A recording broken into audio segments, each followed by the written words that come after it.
아버지께서 눈을 감으신 날, 저는 눈물을 흘릴 틈도 없었습니다. 빈소 뒤편 좁은 주방에서 밤새 솥을 올리고 있었으니까요.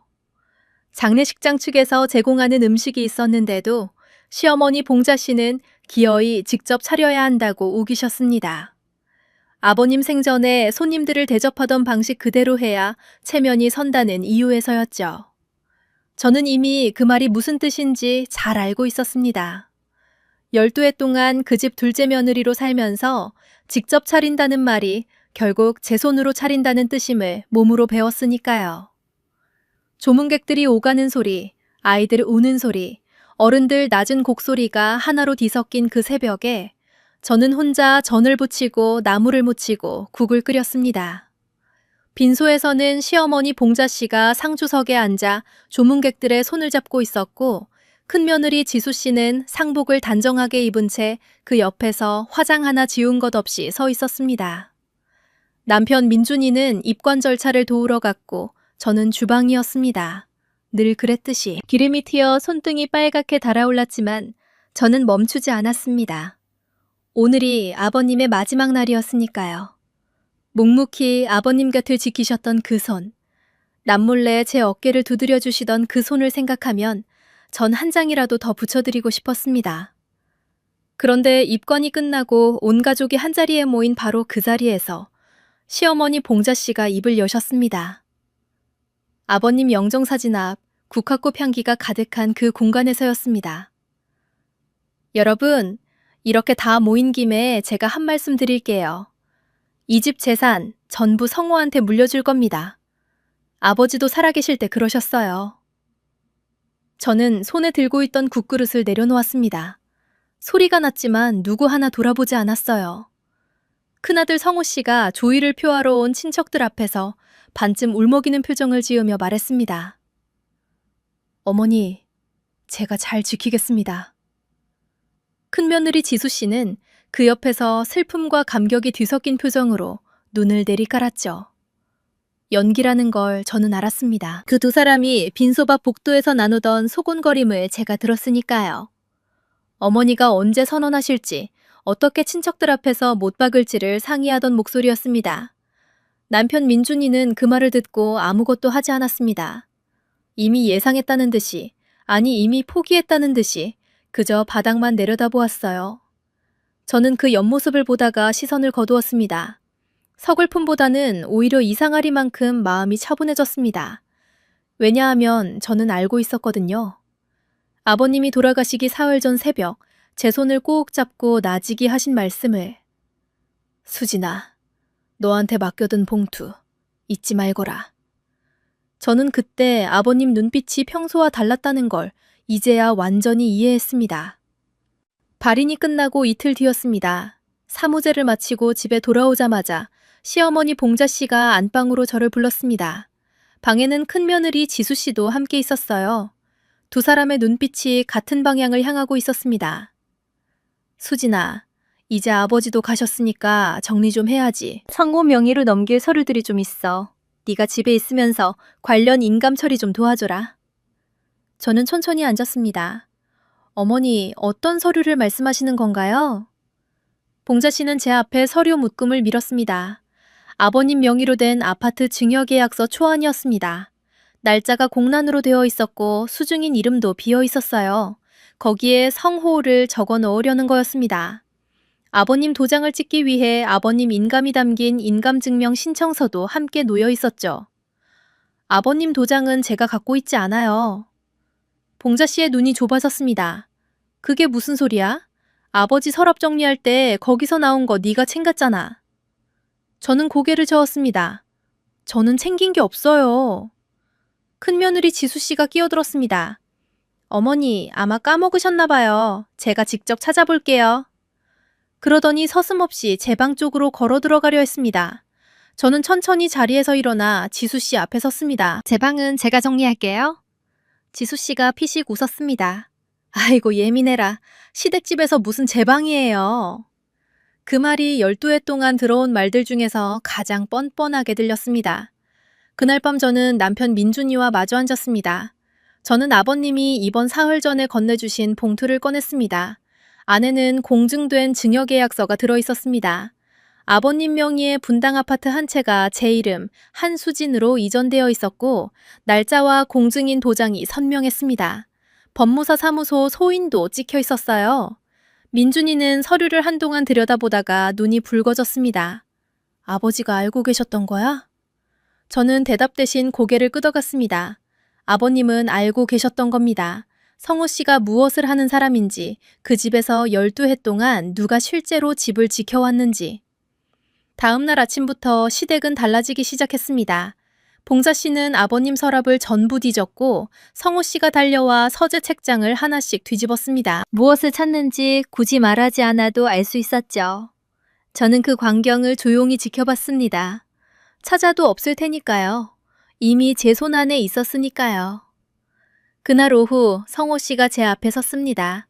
평소에 거만함은 가신 얼굴이었습니다. 수진 씨, 아버지 개인 서류 중에 뭔가 챙긴 거 있어요? 저는 눈을 맞추며 대답했습니다. 아버님이 제게 직접 주신 것들은 있죠. 성호 씨의 눈에 번뜩임이 지나갔습니다. 그게 뭔데요? 법적으로 정리된 뒤에 알게 되실 거예요. 성호 씨는 잠시 저를 노려봤습니다. 그러더니 피식 웃으며 돌아섰습니다. 아직 상황을 파악하지 못한 사람의 여유였어요. 봉자 씨는 그날 저녁부터 저를 집에서 내보내려 했습니다. 장례가 끝났으니 이제 각자 집으로 돌아가야 하는데 민준이 부부는 굳이 여기 있을 필요 없다는 식이었습니다. 성호 씨 내외가 아버님 집을 정리할 테니 방해하지 말라는 뜻이었죠. 민준이는 고개를 숙이고 짐을 쌌습니다. 저는 남편 옆에서 말없이 제 물건을 챙겼습니다. 서두르지 않고 하나씩. 집을 나서는 길에 막내 시누이 은서가 주차장 구석에서 저를 기다리고 있었습니다. 은서는 아무 말도 없이 제 손에 스마트폰을 내밀었습니다. 화면에는 음성 파일이 하나 열려 있었어요. 오빠한테 연락 왔어요. 언니한테 들었는데 몇 달 전에도 비슷한 거 시도했대요. 저는 이어폰을 꽂고 들었습니다. 성호 씨의 목소리였습니다. 누군가와 전화 통화하는 내용이었는데 아버님이 입원해 계신 사이 아파트 등기 이전을 빨리 처리하자고 재촉하는 내용이었습니다.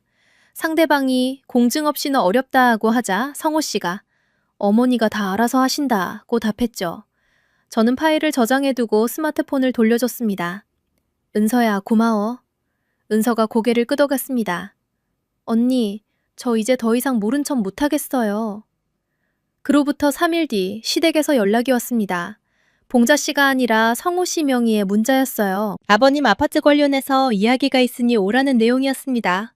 민준이는 긴장한 얼굴이었지만 저는 담담하게 외출 준비를 했습니다. 미리 연락해둔 법무사가 제 서류 사본을 이미 관할 등기소에 접수해둔 상태였으니까요. 시댁 거실에는 봉자 씨, 상호 씨, 지수 씨가 나란히 앉아 있었습니다. 테이블 위에는 인터넷에서 찾은 듯한 증여 계약서 양식이 놓여 있었어요. 이미 성호 씨 이름이 적혀 있었습니다. 봉자 씨가 먼저 말했습니다. 수진아, 아버지가 집을 성호한테 주기로 되어 있었던 거 너도 알지? 그러니까 그냥 조용히 협조해주면 돼. 저는 자리에 앉으며 대답했습니다. 어머니, 저도 드릴 말씀이 있어요. 저는 가방에서 봉투를 꺼냈습니다. 아버님의 공증 증여계약서, 등기 접수 확인증, 그리고 법무사 확인서를 차례로 테이블 위에 내려놓았습니다. 봉자 씨가 서류를 집어들더니 눈을 가늘게 떴습니다. 성호 씨가 서류를 빼앗듯 가져가서 훑어보더니 얼굴색이 변했습니다. 이게 무슨 짓이야? 아버지가 제정신일 때 한 거 맞아? 저는 말했습니다. 아버님이 직접 공증사무소에 가셔서 하셨습니다. 2달 전에요. 기록이 다 남아있어요. 지수 씨가 끼어들었습니다. 그때 아버님 판단 능력이 정상이셨는지 법적으로 따져봐야 하는 거 아닌가요? 치매 초기라는 진단서도 있잖아요. 저는 고개를 저었습니다. 어머니, 아버님은 공증당의 담당 공증인과 대화를 나누셨고 의사소견서도 함께 제출되어 있어요. 판단 능력에 문제없다는 의료 확인서가 포함되어 있습니다. 봉자 씨가 서류를 테이블에 내던졌습니다. 이 집에서 12년 동안 밥 먹고 살면서 이런 짓을 해? 네가 아버지를 꼬드긴 거 아니야? 저는 자리에서 일어났습니다. 떨지 않으려고 손을 모았는데 손끝이 오히려 차가웠습니다. 두려움이 아니라 오랫동안 참아온 무언가가 가라앉는 느낌이었어요.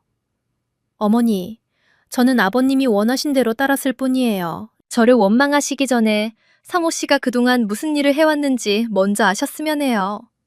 봉자 씨가 소리를 질렀습니다. 무슨 소리야? 성호가 얼마나 바쁘게 일하는데 그 애가 집안 기둥이잖아. 저는 대답 대신 가방에서 마지막 서류 하나를 꺼냈습니다. 제가 며칠 전 아는 세무사를 통해 조용히 알아본 내용이었습니다. 성호 씨가 운영한다는 컨설팅 법인의 실사 자료였어요. 거기에는 이름만 그럴싸하고 실제 용역 계약이 단 하나도 없는 유령 회사의 계좌 내역이 담겨 있었습니다. 대신 정기적으로 자금이 유입되는 곳이 있었는데 그 출처가 부동산 투자 커뮤니티였습니다. 중장년 투자자들에게 수익률을 보장한다며 금전을 모집하는 방식이었어요. 성우 씨가 자료를 보더니 자리에서 일어났습니다. 얼굴에서 핏기가 빠졌습니다. 어디서 이런 걸 꾸며냈어? 저는 차분하게 말했습니다. 제가 꾸민 게 아니에요. 사실이니까 기록에 있는 거예요. 봉자 씨는 아직 상황을 파악하지 못하고 있었습니다. 그저 제가 상호 씨를 모함하는 거라는 표정이었죠. 지수 씨는 테이블 아래로 남편의 손을 잡으며 뭔가를 속삭였습니다. 저는 그 모습을 보면서 이제 이 집에서 할 일을 다 했다고 생각했습니다. 저와 민준이는 그날 집을 나왔습니다. 뒤에서 봉자 씨가 소리를 질렀습니다.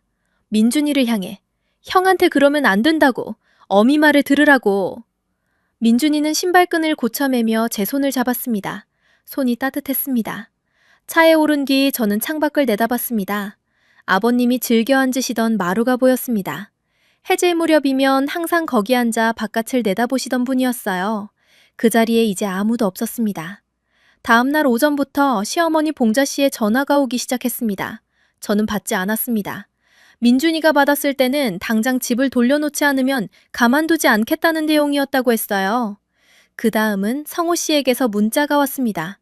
법적으로 대응하겠다는 내용이었습니다. 저는 그 문자를 캡처해 저장했습니다. 저녁에는 봉자 씨가 직접 저희 집 앞까지 왔습니다. 초인종을 연달아 누르며 문을 열라고 소리쳤습니다. 저는 아이들을 방 안에 들여보내고 문을 열지 않았습니다.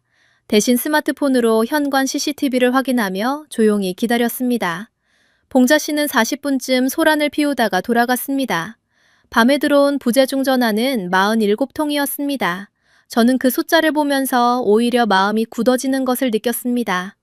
12해 동안 쌓인 것들이 이 47통 안에 압축되어 있는 것 같았습니다. 어떤 감정도 아니었어요. 그냥 이제 다 됐다는 생각이 들었습니다. 이틀 뒤 시어머니 봉자 씨가 다시 저를 찾아왔을 때 이번에는 혼자가 아니었습니다. 봉자 씨의 오래된 지인이라는 분을 데리고 왔는데 가족 간 분쟁을 조정해 본 경험이 있다는 사람이었어요. 저는 그분을 들어오게 하고 차를 끓였습니다. 조정이라고 했지만 결국 내용은 하나였습니다. 아파트의 절반이라도 성호 씨에게 넘겨달라는 것이었어요. 봉자 씨는 12해 동안 밥 먹고 재워준 것에 대한 보답이라고 표현했습니다. 저는 차를 한 모금 마시고 말했습니다. 어머니, 저는 12년 동안 이 가족의 크고 작은 행사를 제 손으로 다 준비했어요.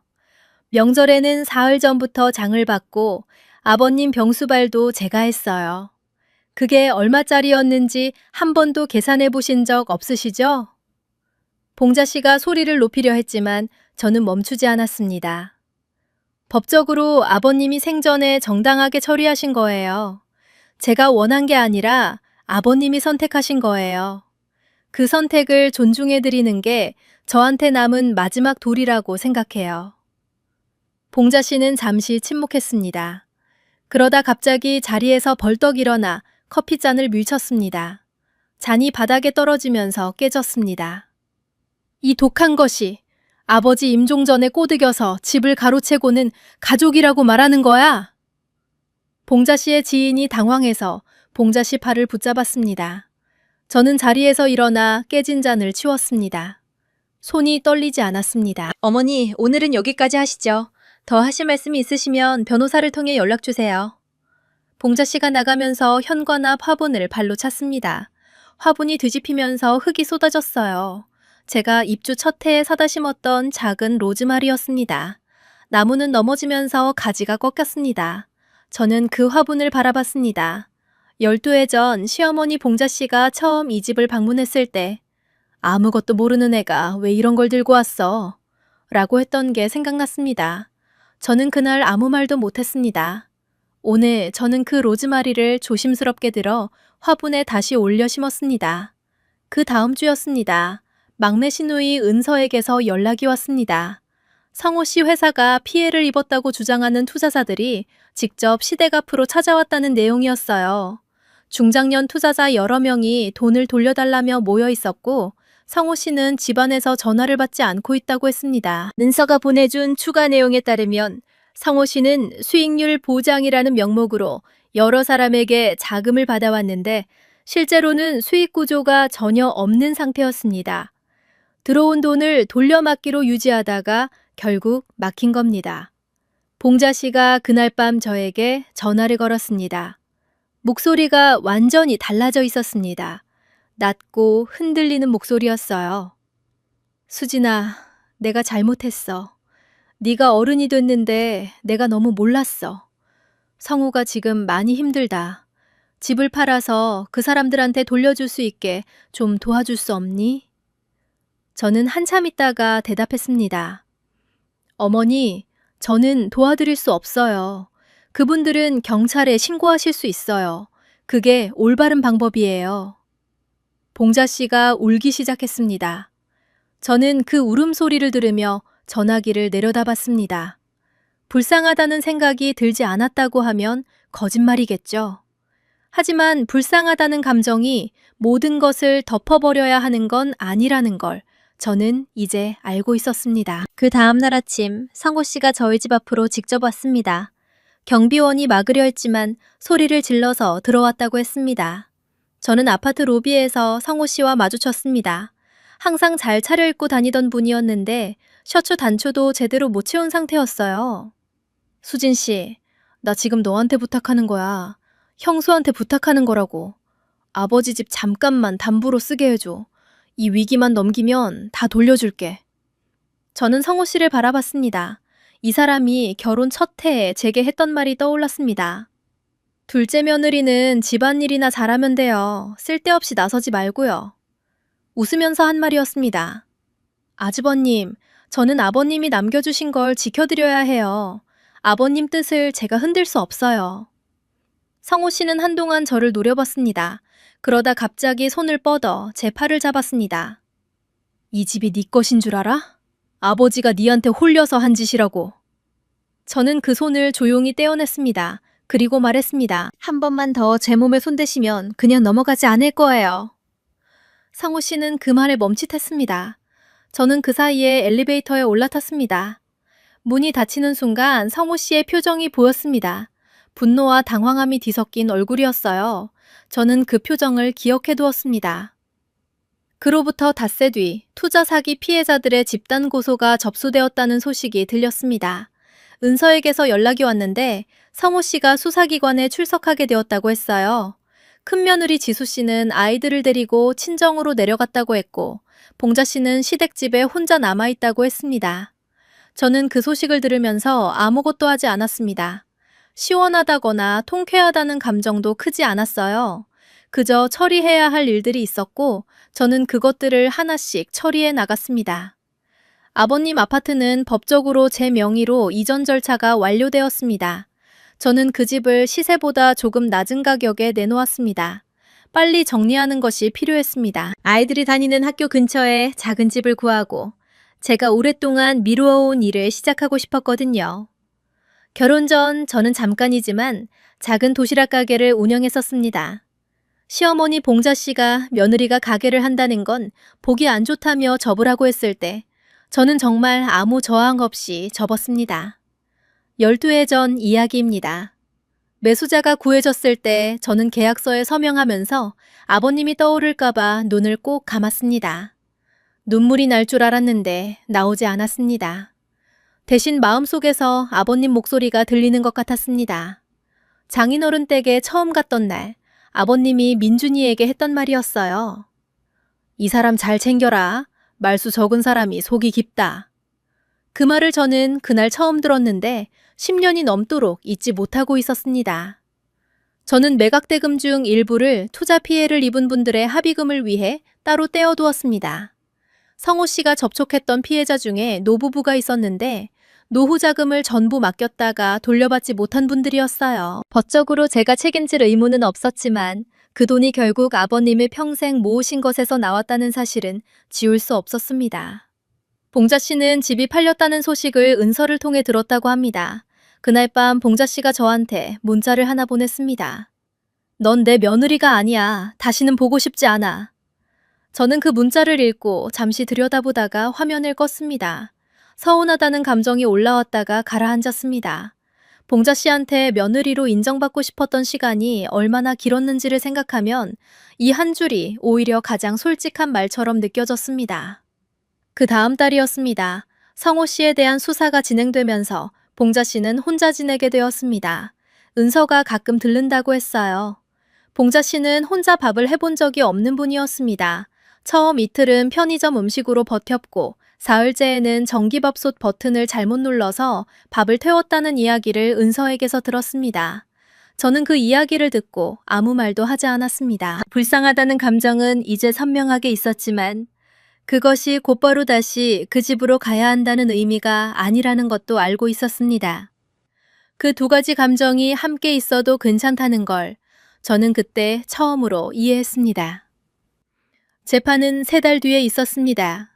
저는 민준이의 손을 잡고 방청석에 앉았습니다. 성호 씨가 피고인석에 들어올 때 고개를 들지 않았습니다. 지수 씨는 나오지 않았습니다. 봉자 씨가 방청석 뒤편에 혼자 앉아 있었어요. 저와 눈이 마주쳤지만 봉자 씨는 고개를 돌렸습니다. 판사가 판결문을 읽을 때 저는 앞을 바라봤습니다. 징역 6년의 실형이었습니다. 피해자들을 향한 사죄 한마디 없이 성호 씨는 교도관에 이끌려 나갔습니다. 봉자 씨가 낮게 신음하는 소리가 들렸습니다. 저는 그 소리를 들으면서 이 사람의 일생을 생각했습니다.